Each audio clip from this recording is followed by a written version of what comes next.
Merci de nous rejoindre sur Gabon News pour cette nouvelle édition d'information.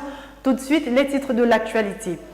Après plusieurs mois de grève et négociations sans issue avec la tutelle, la Convention nationale des syndicats du secteur de l'éducation passe à la vitesse supérieure ce jeudi avec la tournée des établissements de Libreville, une démarche qui vise la mobilisation totale du secteur éducatif gabonais.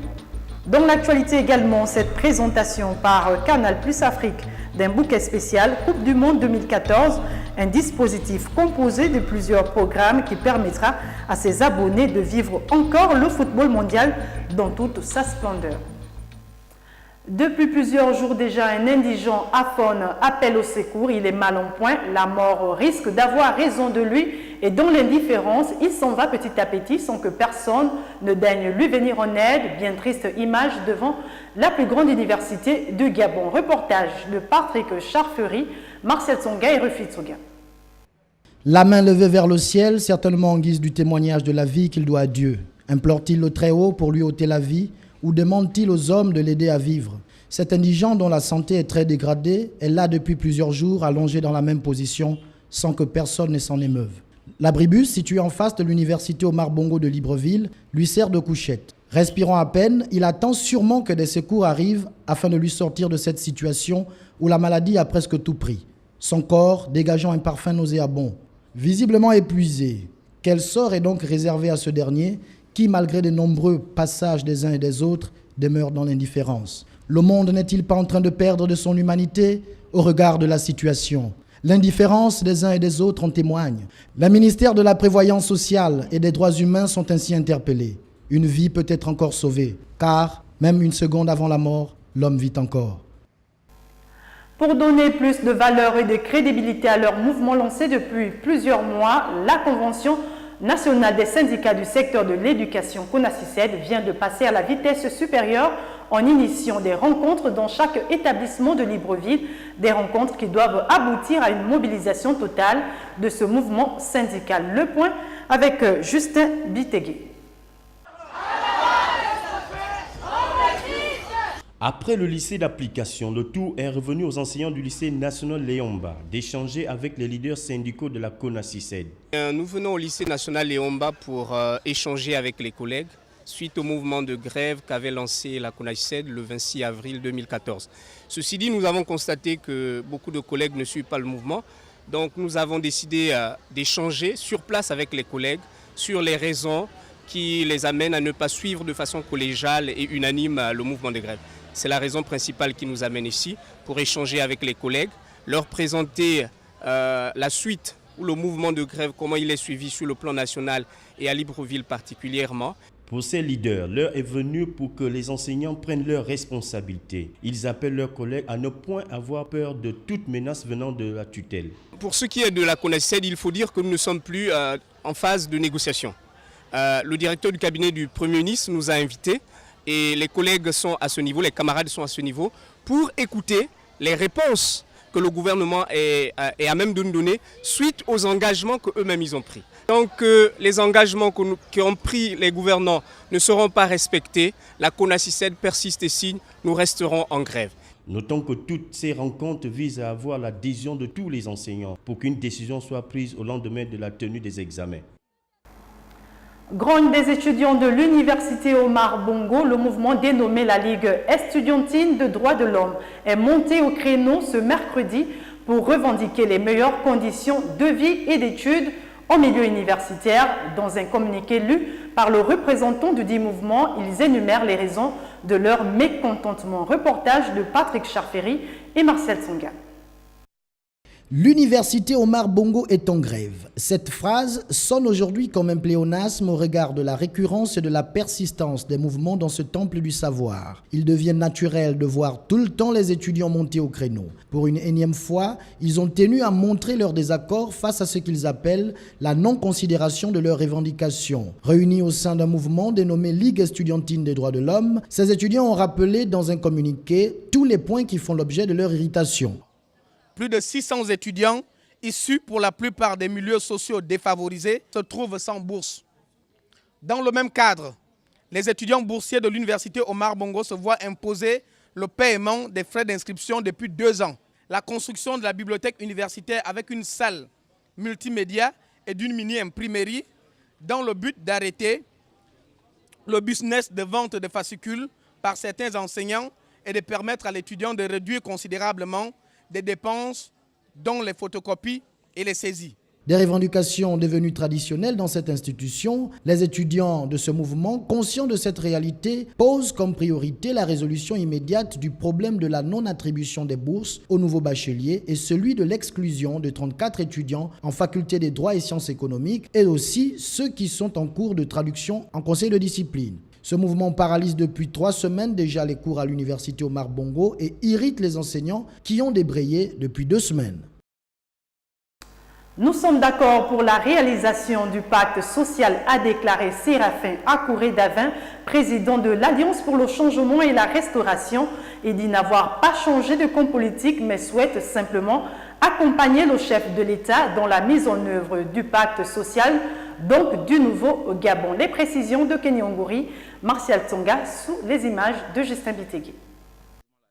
Akouré-Davin aurait-il changé de camp politique? Le président de l'Alliance pour le Nouveau Gabon, lors d'une récente sortie, a choisi d'accompagner les projets du chef de l'État en rapport avec le pacte social pour le bien-être des populations. Nous n'avons pas changé de position. Nous avions été reçus par le chef de l'État il y a quelque temps pour la présentation du rapport McKinsey, qui présentait une situation alarmante sur la pauvreté dans notre pays. Et l'Alliance pour le Nouveau Gabon s'est exprimée en disant qu'elle ne pouvait pas être contre un programme qui lutte contre les inégalités sociales. Donc nous avions déjà à ce moment-là donné notre accord pour participer à la lutte contre la pauvreté. Actuel président de l'Alliance pour le changement et la restauration, c'est au nom de son parti qui s'est engagé et non celui de ce regroupement politique de l'opposition dite radicale. Je suis président en exercice de l'ACR, mais également président de l'Alliance pour le Nouveau Gabon.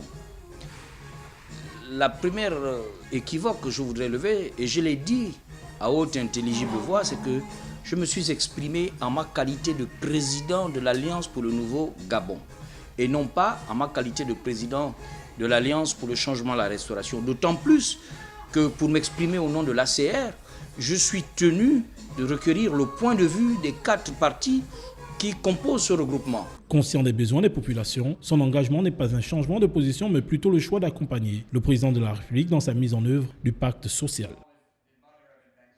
Et puis le président de l'Alliance pour le Nouveau Gabon s'est également exprimé sur la possibilité de voir une opposition gabonaise unie en vue de la présidentielle de 2016, une perspective ou plutôt un rêve qui, selon lui, aura du mal à prendre corps au regard des dissensions qui règnent encore au sein de cette partie de l'échiquier politique. Philippe Oyaga et Justin Bitegui pour le point.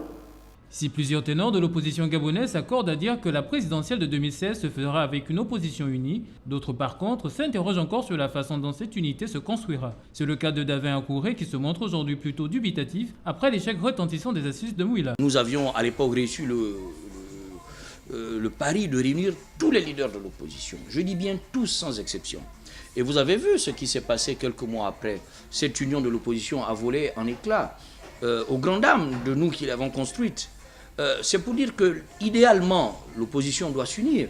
Mais je vous dis aujourd'hui que je suis dubitatif quant à cette union de l'opposition. Faisant également sienne le souhait de voir l'opposition gabonaise s'unir enfin, le président de l'Alliance pour le Nouveau Gabon n'a pourtant pas manqué de relever un certain nombre de problèmes qui se posent encore au sein de cette opposition. L'opposition s'unit sur quel programme? Sur quelle charte commune? Sur quelle vision commune? Je souhaiterais que tout ça nous soit expliqué, que tout ça nous soit présenté. Mais vu les égos des uns et des autres, certains pensent que l'opposition c'est eux, que les autres sont des pseudo-opposants, les autres sont des néo-opposants, il y a les opposants au pouvoir, il y a les oppositions du pouvoir. Moi je perds un peu mon latin dans tout ça. Pour Davin Akouré, il est donc indispensable que l'opposition gabonaise définisse une stratégie commune qui lui permettra d'atteindre les objectifs qu'elle se fixe d'ici 2016. Pour ce faire, il lui faudra s'appuyer sans exclusive sur toutes les formations politiques qui composent sa galaxie. Dans le but d'offrir à ses abonnés le meilleur de la Coupe du Monde FIFA 2014 qui se déroulera au Brésil du 12 juin au 13 juillet prochain, Canal+ Afrique a présenté lors d'une conférence de presse ce mercredi 4 juin un dispositif conçu pour l'occasion, composé d'émissions, reportages, analyses et commentaires animés par une équipe d'experts. Marvin Beryl, Patrick Charferi, reportage. L'intégralité de la Coupe du Monde FIFA 2014 va se vivre sur Canal+. Afin d'offrir à ses abonnés d'Afrique et particulièrement du Gabon le meilleur de cette compétition, la chaîne des grands événements a tout prévu. On va mettre en place des émissions qui sont spécifiques et qui sont très liées à la Coupe du Monde, puisqu'il y a une émission quotidienne avant chaque journée, donc qui va récapituler les matchs de la veille et qui va annoncer les matchs à venir. Et également 8 émissions qui vont se dérouler sur c'est le Canal Brésil Club, donc qui va permettre de faire au départ une overview de tout ce qui pourra se passer pendant la Coupe du Monde.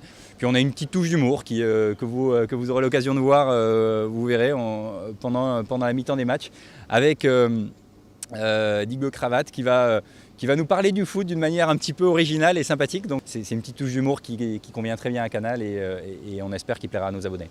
Avec une équipe d'experts et de consultants composée de Philippe Doucet, d'Abouba Kriba, Messaoud Benterki, Marcel Desailly ou encore Patrick Mboma et bien d'autres, les abonnés Canal+ auront droit à la totale, comme souvent sur Canal.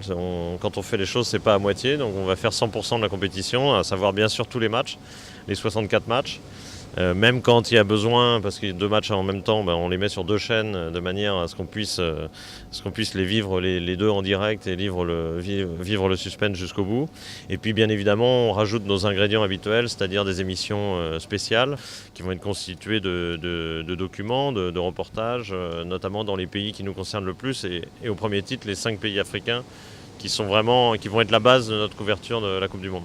Pour permettre au plus grand nombre de vivre ces moments d'émotion, Canal+ rend accessible le kit complet avec la parabole offerte au tarif social de 30 000 francs CFA.